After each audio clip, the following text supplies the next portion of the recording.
কুমিল্লা নগরীর ২৪ নম্বর ওয়ার্ডের সচিব আবুল বাশারকে মারধরের অভিযোগে সিটি কর্পোরেশনের সামনে প্রতিবাদ সমাবেশ অবস্থান কর্মসূচি পালন করেছেন কর্পোরেশনের কর্মকর্তা কর্মচারীরা। সকালে সিটি কর্পোরেশন কার্যালয়ের সামনে আয়োজিত এই কর্মসূচিতে বক্তারা ঘটনার নিন্দা জানিয়ে দোষীদের দ্রুত শাস্তির দাবি জানান।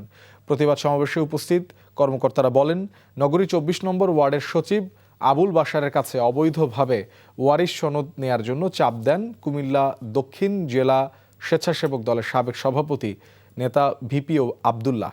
তবে তিনি নিয়ম বহির্ভূত কাজটি করতে অস্বীকৃতি জানালে ক্ষুব্ধ হয়ে ভিপি আবদুল্লাহ ও তার সহযোগীরা মিলে সচিব আবুল বাশারকে মারধর করেন বলে অভিযোগ ওঠে।